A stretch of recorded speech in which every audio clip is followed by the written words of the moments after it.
Bonjour à tous, bienvenue dans Enquête d'esprit.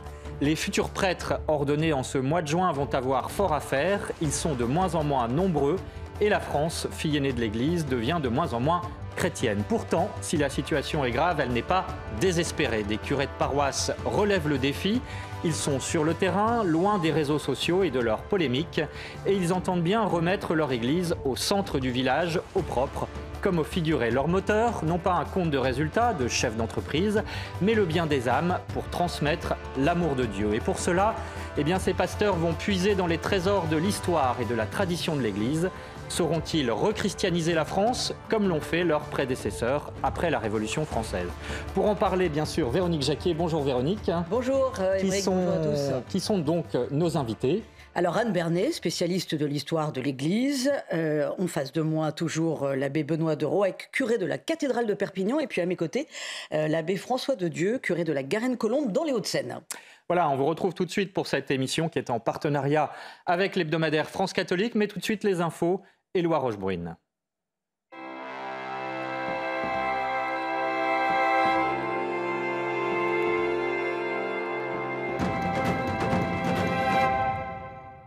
Bonjour Éloi, et nous allons tout de suite dans une paroisse parisienne vandalisée à nouveau. Bonjour Émeric, bonjour à tous. Et effectivement, on commence ce journal avec cette église parisienne vandalisée pour la 4e fois depuis le début de l'année. Et ce, par le même homme. La semaine dernière, 4 statues ont été brisées. Une plainte a été déposée pour dégradation. Reportage à Saint-François-Xavier dans le 7e arrondissement, signé Clotilde Paillet. Dans cette chapelle latérale de l'église Saint-François-Xavier, 5 statues ont désormais disparu de leur socle. Elles ont toutes été brisées, des actes de vandalisme récurrents. Le mois dernier encore, la statue de Saint-Antoine de Padoue a été violemment jetée au sol. Un épisode qui a choqué tous les fidèles de la paroisse.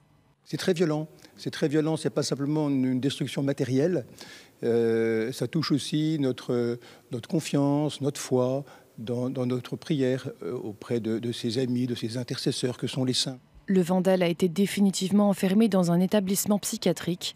C'est un Nigérian qui serait atteint de paranoïa élevée. Il y a une grosse blessure et une grande maladie psychiatrique. Je pense que le malin s'infiltre dans ces blessures humaines pour mettre du désordre, de la violence et de la destruction, comme il l'a fait ici. Son arrestation est un soulagement pour les paroissiens qui espèrent tourner la page de ces événements. Le Christ a gagné et on est dans le camp du vainqueur de tout mal, de toute mort. Et il n'y a pas à baisser les bras, il faut tenir notre place. C'est aussi un appel à un surcroît d'amour, de pardon et de confiance paisible dans notre mission, quels que soient les obstacles. Vendredi, la solennité du Sacré-Cœur a été célébrée symboliquement dans la chapelle, en réparation des actes malveillants commis dans cette église. À Lyon, un prêtre a été agressé en début de semaine par une dizaine de jeunes venus récupérer un ballon de football sur le terrain de l'église Notre-Dame du Liban. Le père Joseph a été violemment projeté au sol avant de recevoir des insultes antichrétiennes. Il a porté plainte pour violence aggravée. Il a accepté de témoigner sur notre antenne. Il veut tenter d'apaiser les tensions. Ce sont des jeunes sans repère, ce sont des jeunes qui, dans la folie du moment, les émotions se sont enflammées. Je suis un fervent croyant de vivre ensemble. En même temps, c'est pas pour autant qu'il faut fermer l'œil sur le manque d'éducation et qu'il ne faut pas trouver des solutions concrètes. Il faut être pacifique tout en évitant d'être passif. Il faut dire les choses avec tout le respect qu'on a. Si le pape François ne peut pas se rendre aux Journées mondiales de la jeunesse, alors l'événement sera annulé. Des inquiétudes portées par les organisateurs et renforcées par de récentes alertes concernant la santé du pontife. Personne n'envisage la possibilité que le pape soit représenté par quelqu'un d'autre, ont-ils affirmé à la presse portugaise. Pour rappel, les JMJ doivent se dérouler du 1er au 6 août prochain à Lisbonne. Des insultes et des agressions contre les chrétiens par des juifs radicaux connaissent une augmentation inquiétante à Jérusalem, suscitant même la réaction de Shlomo Amar, grand rabbin séfarade de la vieille ville, le récit d'Hélène Charpie. Injures, crachats, vandalisme contre des églises et des cimetières et même appel au meurtre. Les actes antichrétiens commis par de petits groupes de juifs orthodoxes radicaux se multiplient à Jérusalem depuis l'ascension au pouvoir de Benyamin Netanyahou. Alors qu'aucun ministre n'a dénoncé publiquement ces agissements, le grand rabbin séfarade de Jérusalem, Shlomo Amar, les a fermement condamnés dans un communiqué publié en anglais pour être compris du plus grand nombre. Nous sommes désolés d'apprendre auprès d'ecclésiastiques non-juifs que des jeunes juifs dont certains prétendent craindre Dieu persécutent, profèrent des malédictions, des blasphèmes et plus encore dans les rues de la ville. C'est la première fois qu'une autorité religieuse juive élève la voix pour dénoncer les violences que subissent quotidiennement les ecclésiastiques et les pèlerins chrétiens à Jérusalem. L'administration du président américain Joe Biden a d'ailleurs soutenu le rabbin dans ses propos, qui qualifie les concernés d'irresponsables et irrespectueux de la Torah. La police israélienne a quant à elle reconnu l'existence de provocations et juge que leurs auteurs doivent être poursuivis. Et pour terminer ce journal, un mot de ce spectacle, L'inconnu me dévore, une lecture théâtralisée de l'œuvre de Xavier Graal, hippie des années 60, mais surtout un chercheur de Dieu. Le metteur en scène du spectacle, Vianney Malin, nous plonge au cœur du testament spirituel du poète. On l'écoute. C'est un texte incandescent, brûlant, qui ne peut pas laisser indifférent. Donc il bouscule le croyant embourgeoisé que nous pouvons être. Il bouscule l'incroyant qui passe à côté de la beauté de la vie. Il bouscule le clerc endormi, fonctionnaire. Voilà, c'est tout cela.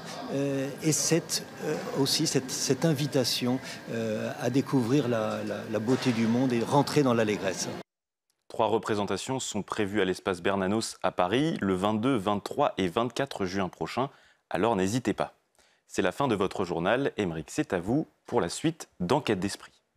Merci Éloi. En ce mois de juin, une centaine de séminaristes vont être ordonnés et devenir prêtres en France.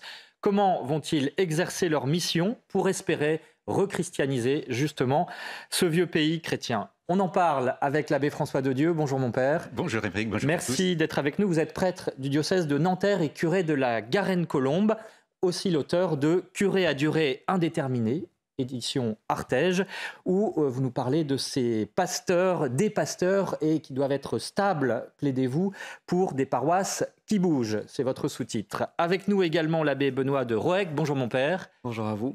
Vous êtes le curé de la cathédrale de Perpignan depuis septembre dernier, et auparavant vous avez eu une expérience de curé dans une paroisse aux portes de la ville de Perpignan, où à la Révolution il y a eu un miracle étonnant. Vous nous en parlerez également. Et puis Anne Bernet est avec nous. Bonjour, merci d'être avec nous. Vous êtes spécialiste de l'histoire de l'Église et avec vous, donc, nous allons faire un détour justement par l'histoire, puisque un de vos livres récents, La simplicité et la grâce, chez Artege, nous parle de l'abbé Guérin, le curé de Pontmain, en Mayenne, où il y a eu des apparitions mariales, et vous êtes la postulatrice aussi de la cause en canonisation de l'abbé Guérin, un petit curé, dites-vous, mais presque saint, donc vous nous en parlerez. Alors, l'actualité, c'est aussi, et je voudrais qu'on commence par là, la fête, la très grande fête catholique du Sacré-Cœur, qui s'est déroulée il y a 2 jours, qui nous parle donc du cœur du Christ percé sur la croix par amour pour les hommes. Les explications d'Éloi Rochebrune et de Clotilde Paillet qui se sont rendues au Sacré-Cœur de Montmartre pour l'occasion. Regardez. Sur la butte de Montmartre, la basilique du Sacré-Cœur domine Paris. L'édifice est consacré au cœur de Jésus, une dévotion qui s'inscrit dans un contexte historique. C'était un peu, une réponse au jansénisme de l'époque. La dévotion au Sacré-Cœur, un cœur humain, un cœur qui nous aime, un cœur qui bat, et pas une rigueur, au contraire, un cœur qui aime. La solennité du Sacré-Cœur a été célébrée par l'Église catholique ce vendredi 16 juin. Elle manifeste l'amour du cœur de Dieu pour les hommes. Nous voulons épouser les sentiments qui sont dans son cœur pour le témoigner à tous ceux, à tous les fidèles, à tous ceux qui rentrent, même ceux qui ne le connaissent pas. Jésus est venu, il dit « Venez à moi, vous tous qui peinez sous le poids du fardeau, et moi je vous soulagerai, car je suis doux et humble de cœur. » Alors nous avons à donner le reflet, la présence même de cette douceur, de cette humilité du cœur du Christ dans cette dévotion au Sacré-Cœur. La fête du Sacré-Cœur est une occasion pour tous les chrétiens de se souvenir de la vocation de la France comme fille aînée de l'Église. Alors, nous avons 2 prêtres sur le plateau. Je vais leur demander donc de réagir à cette fête. Et puis finalement, est-ce que cet amour fou de Dieu qui s'exprime à travers ce Sacré-Cœur, c'est un moteur pour les prêtres, pour votre action dans vos paroisses respectives, Père de Roëc? Il ne peut pas en être autrement. C'est-à-dire que nous sommes appelés non seulement à aller à la source. Le cœur de Jésus, c'est la source, le lieu de la source de tout amour. Il suffit d'aller à Paray-le-Monial en pèlerinage et on s'en rend bien compte. Et le ministère du prêtre ne peut pas être détaché de cette source-là. La vie du chrétien ne peut pas être détachée de cette source-là. Et c'est ça ce qu'on va chercher. Quand on veut le bien des âmes, en fait, il faut aller au cœur et au cœur de Dieu. Oui, je suis tout à fait d'accord. Et moi, c'est dans ce sens aussi que, en 2016, j'ai consacré ma paroisse au Sacré-Cœur de Jésus, justement dans cette dynamique. Et je trouve aussi que par rapport au thème de notre émission, la fête du Sacré-Cœur que nous venons de fêter est très belle, parce que depuis 1995, le pape Saint Jean-Paul II a souhaité que ce soit aussi la journée de prière pour la sanctification des prêtres. Et si on veut un renouveau, il faut que les prêtres soient des pasteurs selon le cœur de Dieu, donc vraiment ressemblant à ce cœur débordant d'amour du Christ et voilà, puisant cette sainteté dans le cœur de Jésus. À la source. Alors, Anne Bernet, faisons un détour aussi par l'histoire, puisque au XIXe siècle, le Sacré-Cœur, la dévotion, le culte au Sacré-Cœur a été extrêmement présent. Est-ce qu'on peut dire que ça a été aussi un moteur du relèvement de l'Église, extraordinaire, après la Révolution française, où il y avait eu tant de violence, et est-ce qu'il y a un lien entre les deux ? Cœur sacré de Jésus, espoir et salut de la France, c'est une formule qu'on emploie volontiers au XIXe siècle pour parler du Sacré-Cœur. Mais cela remonte à bien avant. Dès les apparitions à Sainte-Marguerite-Marie, il est question... Donc on est au XVIIe à ce moment-là. On est au XVIIe, à partir de 1673.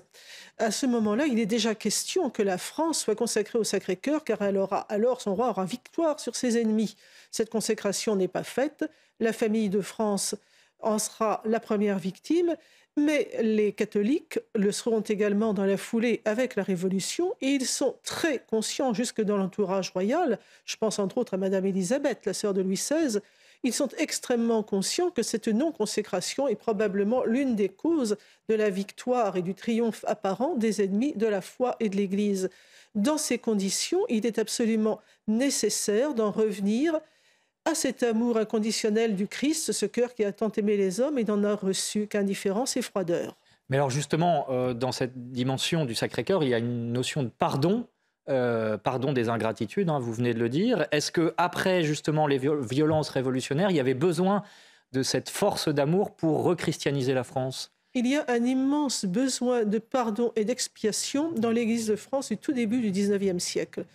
Mais cette expiation, ce sont les catholiques qui vont l'offrir. Ils ne vont pas demander aux coupables de le faire à leur place. C'est probablement ce qui est très beau, c'est que l'Église, martyre, victime, persécutée, va porter les fautes du reste de la France avec énormément de générosité. À partir de ce moment-là, le pardon prend une place immense, et l'amour et la miséricorde. Voilà, j'imagine. Oui, Véronique. Oui, d'où la construction du Sacré-Cœur sur la butte de Montmartre. Qui n'est pas, comme on le croit trop souvent et comme on l'a encore répété au moment du 150e de la Commune, pour punir Paris de s'être insurgé et d'avoir massacré des prêtres. Non, c'est véritablement pour racheter les fautes de la France. Ça n'a rien à voir avec la Commune, je crois qu'il faut le rappeler encore et toujours. Alors, en 2023, comment remettre l'Église au centre du village ? Nous en parlons avec nos invités juste après la pub. Vous restez donc avec nous. Le renouveau de la foi en France passe-t-il par les prêtres ? On en parle aujourd'hui dans Enquête d'esprit avec l'abbé François de Dieu. Il est prêtre du diocèse de Nanterre, auteur de Curé à durée indéterminée chez Artege. Avec l'abbé Benoît de Roëc, il est curé de la cathédrale de Perpignan et il va nous raconter dans un instant une procession qu'il a organisée pour obtenir l'appui et qui a vraiment fédéré autour de cette initiative. Et puis Anne Bernet pour prendre le détour de l'histoire, auteur notamment de La simplicité et la grâce chez Artege toujours, et qui parle de l'abbé Guérin qui, au XIXe siècle, a regonflé sa paroisse. Bien sûr, Véronique Jacquier est avec nous pour cette émission en partenariat avec France Catholique. Alors, avant d'en venir à la procession des rogations que vous avez organisée à Perpignan, quand même un mot sur la situation générale du point de vue de la foi en France, parce que même si effectivement les clignotants sont quand même plutôt orange, voire rouge parfois. Il y a quand même des signes encourageants et j'aimerais avoir vos réactions, notamment 3 ces derniers mois, plus de 1000 baptêmes d'adultes à Pâques cette année, un jeune catholique à Annecy, Henri, qui s'interpose courageusement pour éviter un drame. Et puis, à la Pentecôte, 16 000 jeunes pèlerins qui vont vers Chartres en quête de sacré. Est-ce que finalement, on est là face à une jeunesse, notamment, qui a soif de Dieu, Père de Roec?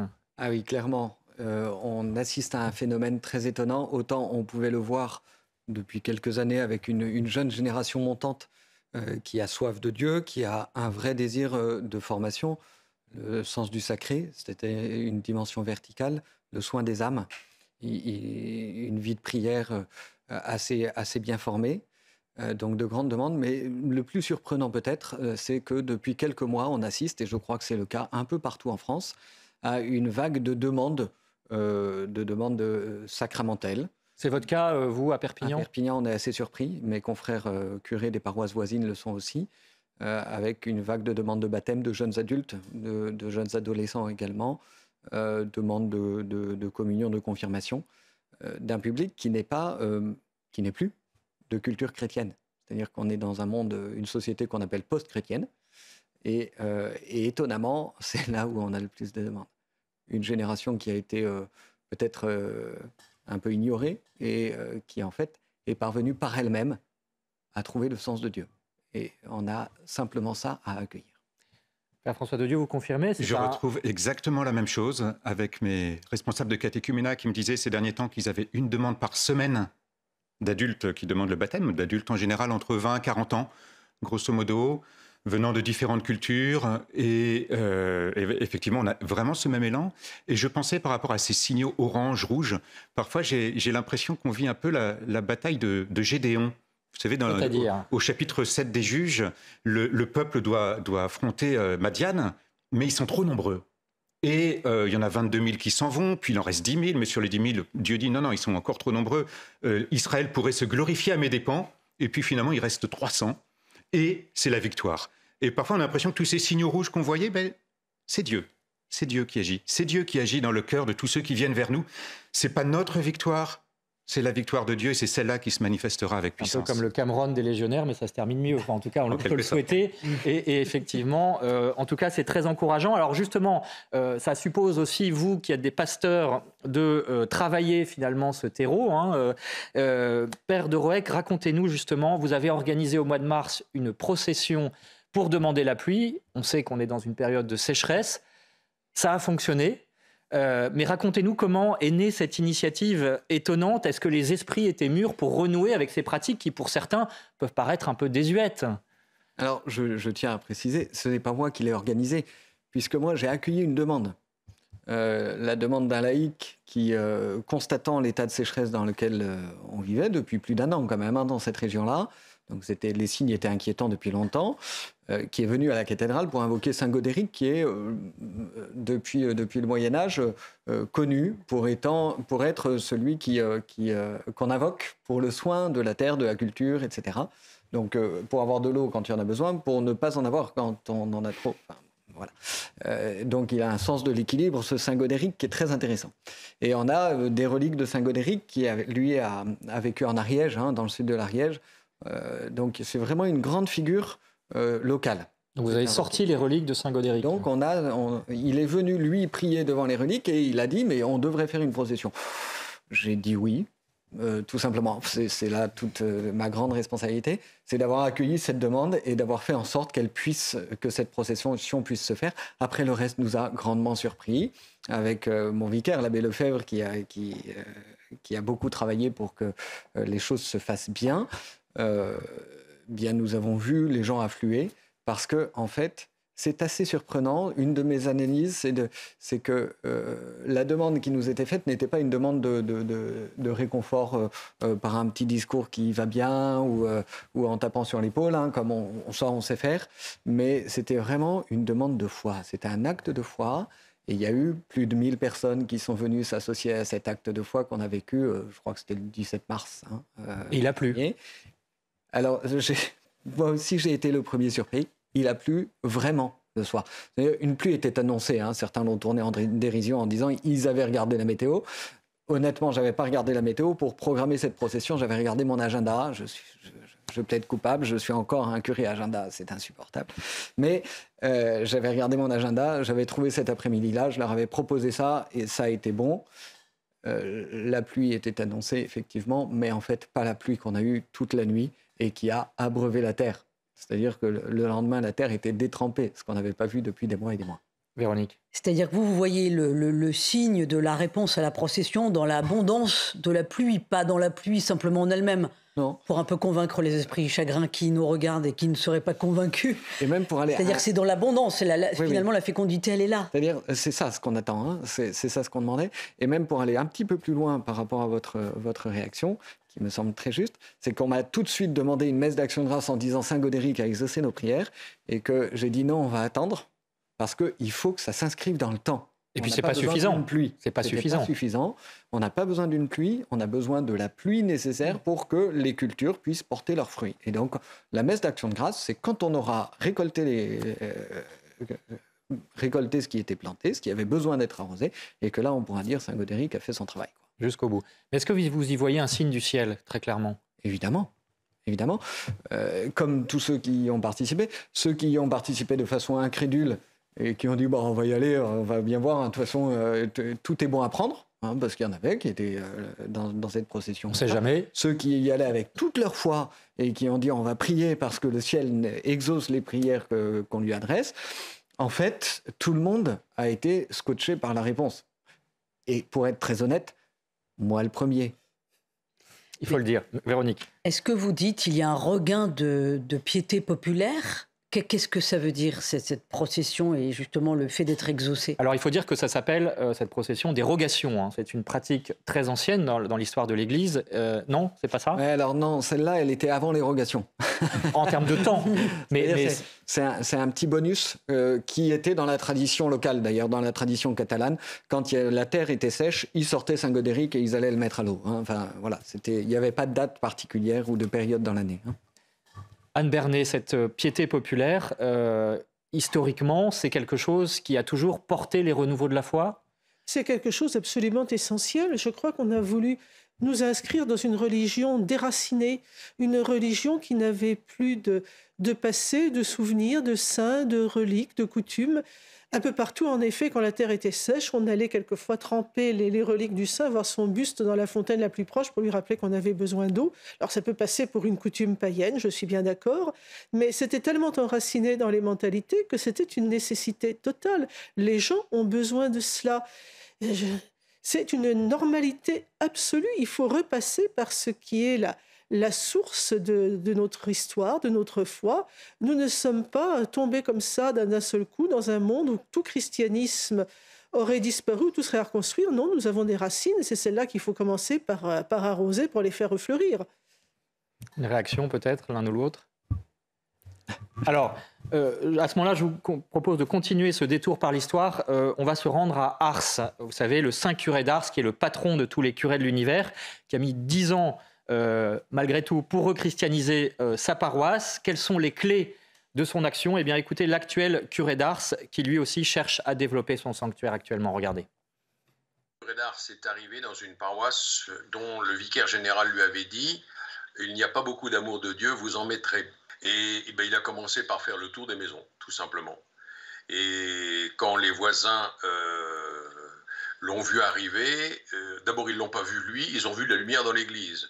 Donc la première chose que les gens ont découvert, c'est que le prêtre qui venait d'arriver, qui était chapelain simplement, le prêtre était à genoux dans l'église à 4h du matin et il priait le Seigneur. C'était une grosse surprise. La deuxième, c'est les visites du chapelain Jean-Marie Vianney dans les fermes, auprès des gens, dans les champs, et puis la présence tous les dimanches pour la messe, et au confessionnal, dans un échange vigoureux face aux démons, dans une vision, ou dans une confrontation réelle, on peut dire, le diable lui aurait dit, s'il y en avait 3 comme toi dans le monde, l'enfer serait vide.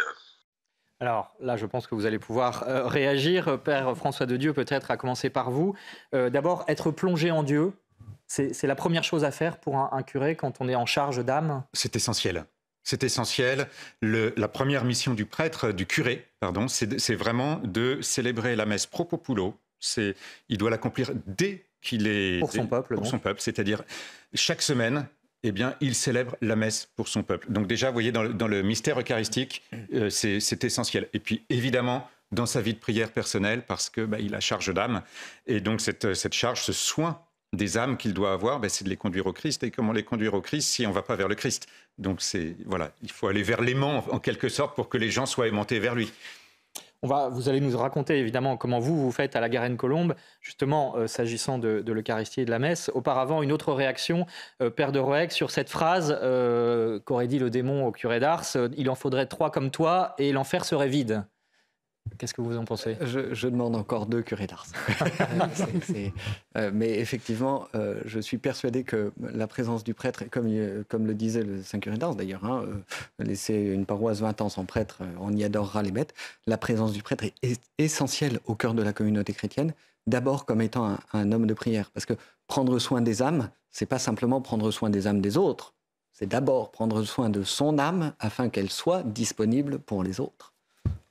Il y a cette autre citation aussi qui se rapproche un peu de celle qu'on vient d'entendre. Anne Bernet, c'est un évêque africain au Concile Vatican II qui disait « Il faudrait 5 curés d'Ars pour rechristianiser la France ». Vous êtes d'accord avec ça? Je suis parfaitement d'accord, mais en y réfléchissant, ce qui me frappe le plus, c'est que les gens de ma génération, à la fin des années 70, à l'âge où certains d'entre nous auraient pu avoir la vocation d'être attirés par quoi que ce soit, on ne nous disait pas « Il faut penser à donner des prêtres, il faut penser à donner des religieux ou des religieuses », on nous disait « Il faut penser à donner des laïcs qui vont remplacer les prêtres ». Ce qui me frappe le plus, c'est que je me dis, mais aucun d'entre nous à 15-16 ans, on est peut-être excusable à cet âge-là, ne se disait, il y a un problème. On s'apprêtait à être de bons laïcs, mais nous avons complètement oublié qu'on ne faisait rien sans prêtre. Je suis très frappée, quelquefois, je vois des dames qui d'ailleurs sont d'un très grand dévouement à la paroisse, qui célèbrent entre autres des obsèques. J'en ai vu une un jour, elle pleurait. Je me dis, mais qu'est-ce qui vous arrive? Pourquoi pleurez-vous comme ça? C'est le méchant évêque. C'est le méchant évêque. Qu'est-ce qu'il vous a fait, le méchant évêque? Il m'a empêché de célébrer une messe d'enterrement. J'ai dit, mais enfin, madame, vous ne célébriez pas des messes d'enterrement. Elle m'a dit, c'était pareil, mais il ne veut plus. Bon, je crois que là, on cerne exactement le fond du problème. Nous avons oublié pendant 40 ou 50 ans ce que devait être un prêtre. Les laïcs ont voulu prendre la place, parfois avec la meilleure volonté du monde, mais un laïc n'est pas un prêtre. Un laïc ne peut pas remplacer un prêtre, point final. Une réaction peut-être, Père François de Dieu? Amen. Alors, Anne Bernet, parlez-nous de ce curé de Pontmain, en Mayenne, l'abbé Michel Guérin, qui a été curé de 1836 à 1872, qui avait demandé la paroisse la plus pauvre de son diocèse. Comment a-t-il fait, justement, pour la redynamiser? Il a pris des moyens simples, il a pris des moyens de pauvres, il a pris les moyens de Dieu. Ce qui est tout à fait admirable, il est arrivé dans un village qui n'était pas Pontmain, qui était celui d'à côté, Saint-Hélier, qui était une paroisse fortement déchristianisée, on est dans l'immédiate après-révolution, dans une paroisse gagnée aux idées nouvelles, et il s'aperçoit qu'à 5 km de Pontmain, à 5 km de Saint-Hélier, il y a Pontmain, qui est un village totalement abandonné, qui n'a plus de prêtre, dont l'église est fermée depuis 1790, et qui, elle, est restée fondamentalement chrétienne. Or, ce sont ces gens-là qu'on a privés de prêtres, et qui en réclament un, à corps et à cri. Et l'abbé Guérin, pendant 6 ans, va s'acharner à obtenir de son évêque qu'on lui donne cette paroisse totalement en déshérence, totalement oubliée. Quand le vicaire général il débarquera, il lèvera les bras au ciel en disant « Vous n'avez même pas la croix et la bannière, vous voulez une paroisse, mais c'est l'étable de Bethléem chez vous. » D'ailleurs, ils seront épouvantablement blessés. Mais malgré tout, l'évêque donnera la paroisse. Et après, l'abbé Guérin va employer des moyens d'une extrême simplicité. Le recteur d'Ars disait « Le curé d'Ars a fait le tour des paroissiens. » L'abbé Guérin en a fait exactement autant. Sauf que sur ses maigres économies, il a acheté des statues de la Sainte Vierge. Et il est passé de maison en maison avec sa statue de la Sainte Vierge qu'il a offerte en la disant « Mettez-la à la place d'honneur. C'est instituez-la reine de vos foyers, reine des cœurs. » Et à partir de ce moment-là, le renouveau a commencé. Par la dévotion mariale, on est passé à la dévotion eucharistique. Au retour à la messe, au retour au sacrement, nous sommes dans une paroisse qui ne se confessait plus, qui n'assistait plus à la messe, qui ne communiait plus, qui était une des plus déchristianisées malgré tout du diocèse. Et en l'espace de quelques mois, l'abbé Guérin va peu à peu ramener les gens à l'église, au sacrement, à la prière, et pas à n'importe quelle prière, puisqu'à 10 ans de là, Ses confrères des autres paroisses, un peu jaloux d'ailleurs, diront « mais il y a des mœurs patriarcales à Pomain, que s'est-il passé ?» Alors, ce qui est étonnant aussi, c'est que cette paroisse a été ensuite gratifiée d'apparitions mariales en 1871. Ce sont les fameuses donc, apparitions de Pomain, où la Vierge Marie dit « Priez, mon fils se laisse toucher ». Père Benoît de Roec, cette dimension mariale, là aussi, elle est essentielle dans la vie d'une paroisse aujourd'hui, en 2023 ? Ah oui, et non seulement dans la vie paroissiale, mais dans le cœur de tous les chrétiens, et je dirais même de tous les hommes. C'est-à-dire, c'est très frappant de voir à quel point la Vierge Marie est réellement médiatrice entre les hommes et Dieu. Beaucoup de gens qui se disent vaguement chrétiens, ou voire même non chrétiens, ont un réel attachement de cœur avec la Vierge Marie, c'est-à-dire reconnaissent la Vierge Marie comme cette mère qui leur est donnée et qui veille sur eux à chaque instant. C'est étonnant. Mais là, il y a cette phrase, j'insiste là-dessus, « Mon fils se laisse toucher ». On rejoint aussi un peu la demande à saint Godéric, finalement. Quand on crie vers le ciel, ça répond. Ah, complètement. Oui. C'est-à-dire que la prière, quand elle est juste, c'est-à-dire c'est pas juste une liste de courses ou un ensemble de demandes selon ce qui me convient et selon les circonstances. La prière, quand elle est juste, c'est-à-dire quand elle est un acte de confiance en Dieu. Seigneur, nous vous remettons cette intention de notre cœur. Cette prière-là, on sait qu'elle sera exaucée, pas forcément de la façon dont nous l'attendons, pas forcément comme nous l'espérons, pas forcément avec les moyens que nous aurions préférés, mais comme Dieu le veut. Et cet acte de confiance et d'abandon est essentiel dans notre vie chrétienne parce qu'il faut que nous demandions ce que Dieu veut. Père François de Dieu, puis la Vierge Marie, en fait, elle nous rappelle l'Évangile, elle nous renvoie à l'Évangile sans arrêt, elle nous renvoie vers Jésus. Et Jésus qui nous dit « Demandez, vous recevrez ». Donc dans ce rappel que la Vierge Marie adresse à Pomain, « Mais priez mes enfants, le cœur de mon fils se laisse toucher », en fait, elle nous renvoie tout simplement à ce que Jésus nous a dit et nous invite à vivre. Véronique. Oui, c'est-à-dire que le rayonnement d'une paroisse, comme le rayonnement d'un prêtre, passe par le décentrement total de soi. Or, on est dans une société où l'ego prend une place considérable. Là, c'est vraiment, on se décentre et on s'en remet complètement à Dieu, que ce soit dans une procession, que ce soit en tant que prêtre pour faire vivre sa paroisse, que ce soit en tant que simple paroissien, c'est ça. Il s'agit de conduire au Christ. Alors parfois, on a peur d'un attachement des gens au prêtre, comme si, oh là là, c'est pas bon, on va être attaché. En quoi cet attachement est-il mauvais? Est-ce que Saint Jean n'était pas attaché à Jésus? Saint Pierre n'était-il pas attaché à Jésus? Bon, d'une certaine manière, évidemment, il s'agit pas d'être attaché pour soi, mais il s'agit de pouvoir conduire les gens vers le Christ. Et il faut qu'ils grandissent et que moi je diminue, dit Saint Jean-Baptiste, mais c'est ce que vit le prêtre sans arrêt en essayant de laisser le Christ grandir, mais ça passe aussi par lui. Aussi, ça, voilà, c'est aussi par lui que les gens vont aller vers le Christ. Père François de Dieu, c'est la raison pour laquelle vous avez souhaité mettre l'Eucharistie, donc la messe, au cœur de votre action pour redynamiser votre paroisse, ou dynamiser tout court peut-être votre paroisse. Vous avez organisé là récemment, les jours derniers, un congrès eucharistique à l'échelle de votre paroisse pour réfléchir donc pendant une semaine sur l'importance de la messe. Vous avez aussi remis le tabernacle au centre de l'Église, d'autres initiatives comme cela. Votre but, c'était quoi? C'est l'Eucharistie, c'est l'Eucharistie qui fait l'Église et l'Église qui fait l'Eucharistie. Donc c'est vraiment le Christ qui est présent là dans l'Eucharistie et c'est vers lui que nous allons. Donc de toute façon, l'Eucharistie, c'est le mystère central de l'Église, un grand mystère. Vous parliez des congrès eucharistiques. Effectivement, nous avons une Française, Émilie Tamisier, qui, vers la fin du 19e siècle, toujours ce grand siècle, finalement, en 1873, qui a cette intuition de ce que vont devenir les congrès eucharistiques. C'était il y a 150 ans, tout juste. Elle a été accompagnée d'abord par Saint Pierre-Julien Aymar, ensuite par le bienheureux Antoine Chevrier. Et puis, elle propose un peu ce système-là qui a été déployé, que l'Église nous offre, comme un moyen de montrer ce caractère central de l'Eucharistie, de s'attacher ou de se pencher sur une des dimensions de l'Eucharistie, parce que c'est tellement riche qu'on peut... Voilà, et là, c'était la notion de sacrifice. Alors, cette année, nous avons choisi cette année, c'était la première fois que je le faisais, mais nous avions choisi cette notion de sacrifice parce qu'en fait, c'est une notion qui est quand même pas mal mise de côté et qui, pourtant, dans les nouvelles traductions, a bien été remise en avant et qui est essentielle. Qu'est-ce que ça veut dire devenir une vivante offrande à la louange de la gloire du Père, comme on l'entend dans la prière eucharistique, si on ne comprend pas cette dimension sacrificielle de la messe? Et donc, c'est pour ça que nous avons organisé ce congrès eucharistique. paroissial, alors c'est peut-être assez rare, paroissial, on pense parfois aux grands congrès internationaux ou nationaux. Alors nationaux, je note quand même qu'en France, il n'y en a pas eu un seul depuis 1966. Alors qu'il y en a eu 18 entre 1908 et 1966.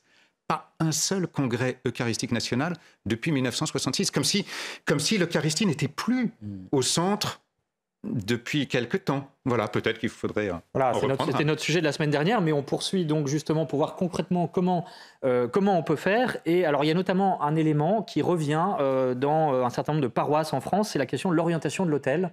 C'est-à-dire l'orientation de la messe finalement soit vers le peuple, soit vers l'autel et donc vers l'Orient. Ça a été longtemps tabou. Aujourd'hui, effectivement, on peut en parler. Le débat semble possible et de manière apaisée. Écoutez l'avis d'un géographe, Marc Levatois, qui est spécialiste de l'espace liturgique et qui nous explique quel sens a justement l'orientation de l'autel vers l'Est dans l'histoire de l'Église. C'est quelque chose qui a tenu une place majeure dans toute l'histoire chrétienne. Alors je dirais c'est encore le cas aujourd'hui dans les églises orientales, mais c'est quelque chose qui a disparu ou quasiment disparu dans les églises de l'Occident latin depuis le milieu des années 60 au profit d'un retournement de l'autel vers ce que l'on a appelé la célébration face au peuple, qui s'est imposée d'ailleurs de façon non directement ordonnée, puisque cela n'apparaît pas dans les textes mêmes du Concile Vatican II. La question de l'orientation au sens strict, qui a été reprise par de nombreux pères de l'Église et par toute une explication également médiévale, c'est quelque chose qui a parlé essentiellement avec la symbolique de la lumière et la symbolique du soleil levant, et ce soleil levant qui est assimilé au Christ. Voilà, peut-être une réaction, Père Benoît de Roëc et puis Père François de Dieu, sur cette question-là. En quoi est-ce qu'elle vous semble essentielle ou importante aujourd'hui ? On parlait tout à l'heure de l'élévation de l'âme. Il y a plusieurs solutions qui ont été proposées depuis quelques années. Effectivement, maintenant, ça n'est plus limité à un combat idéologique, ce qui est déjà bien. Le cardinal Sarrat, dans un de ses livres, a évoqué la question. Récemment, un prêtre du diocèse de Vannes, l'abbé Jean-Baptiste Nadler, a aussi écrit un ouvrage où il évoque cette question-là. Et je crois qu'il y a une solution qui est très simple, qui est celle, en fait, qui est proposée par le missel romain, qu'on pourrait appliquer. C'est que la liturgie de l'Eucharistie, tout le monde est tourné vers Dieu, qui s'offre. Le peuple s'offre, s'unit, c'est-à-dire au sacrifice offert à Dieu, dans le Christ, notre unique sauveur. Et en fait, d'une certaine manière, je dirais, nous n'avons pas le choix. C'est-à-dire que nous, prêtres, nous sommes à la fois les conducteurs de la prière du peuple qui doit s'élever vers Dieu, donc il y a une dimension physique à cette orientation de l'autel, et puis nous sommes portés par la prière du peuple. C'est-à-dire notre sacerdoce n'est pas juste une sorte de qualité qui nous est offerte personnellement. Nous sommes ordonnés prêtres pour le service du soin des âmes de nos fidèles. Et donc, nous avons besoin derrière d'avoir toute l'Église qui porte ce ministère concentré dans la célébration de l'Eucharistie, où nous élevons tout ce sacrifice rédempteur qui est le cœur battant de la vie de l'Église et le cœur battant, en fait, du mystère de la rédemption.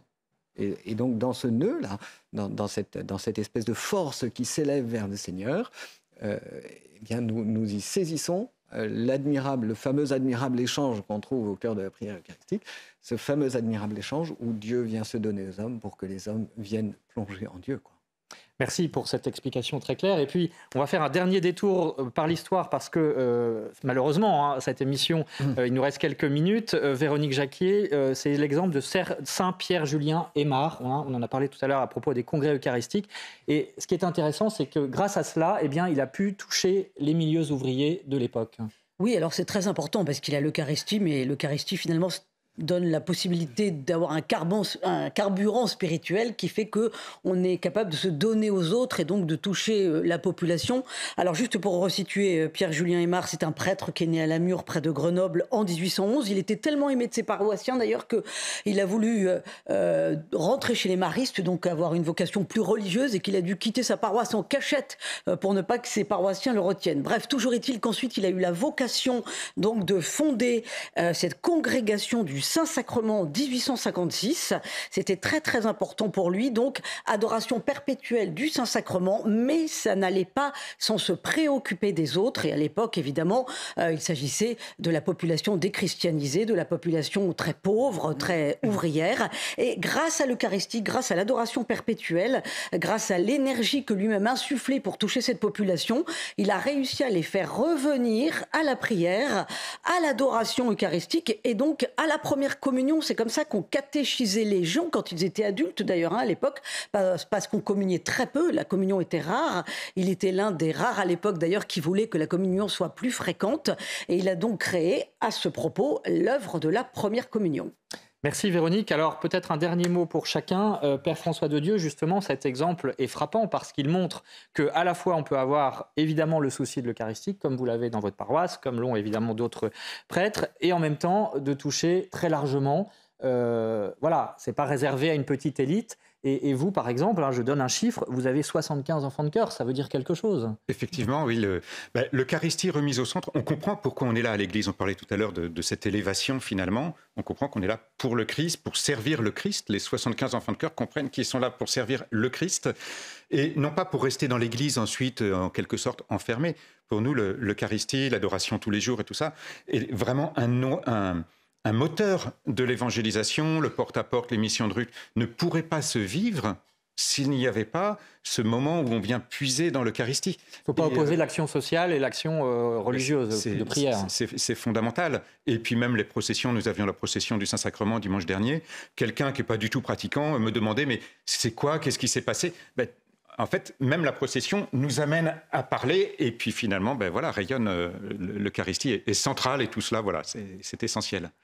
On renvoie bien sûr à votre livre, vous décrivez notamment cette expérience, et vous plaidez aussi pour que les prêtres puissent rester longtemps curés, de manière effectivement à pouvoir impulser une dynamique. En fait, oui, mon livre, c'est surtout redécouvrir qu'est-ce que c'est qu'une paroisse, qu'est-ce que c'est qu'un curé.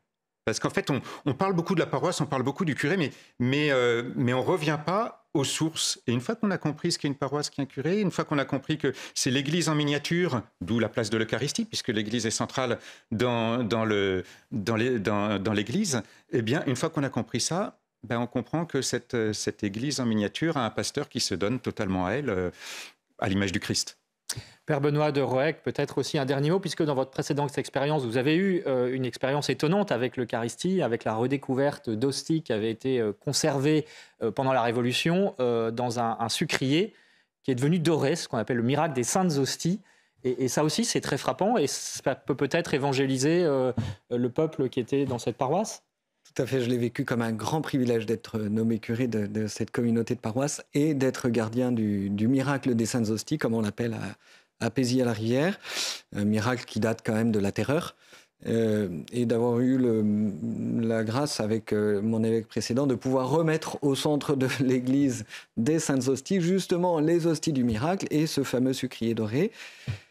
Parce que j'y ai vu l'opportunité, et je crois que c'est l'une de nos grandes préoccupations à nous, les prêtres, c'est de rendre finalement aux âmes qui nous sont confiées cette conscience de l'Eucharistie et la vraie ferveur des âmes.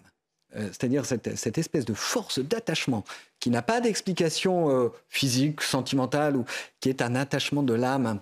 Et la manière de recevoir la communion, la manière d'aimer Jésus dans l'Eucharistie, la manière d'aller à l'adoration, la manière de faire des visites au Saint-Sacrement dans la journée, avec nos églises ouvertes, s'il vous plaît, etc., etc. En fait, ça ne peut s'apprendre qu'en comprenant la grandeur de l'héritage qui est le nôtre, et à travers les miracles eucharistiques, donc celui dont j'ai pu être par grâce le gardien pendant 7 ans, à travers les miracles eucharistiques, c'est un témoignage de la grande importance, finalement, de cet attachement de nos âmes au don de Dieu. Anne Bernet, très rapidement, malheureusement, parce que nous sommes très en retard, peut-être un dernier mot. C'est plein d'espoir, ce qu'on vient d'entendre aujourd'hui.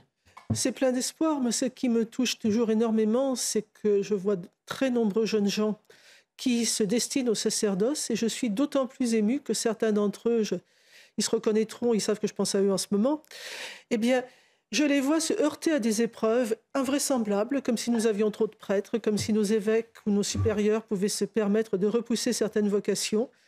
Et je me dis, mais après ce qu'ils ont subi, ils seront non pas de bons prêtres, ils seront des saints. Et c'est de ça dont nous avons besoin. 3 curés d'Ars, je dis à ces garçons qui n'attrapent pas la grosse tête pour autant, mais ils seront des curés d'Ars.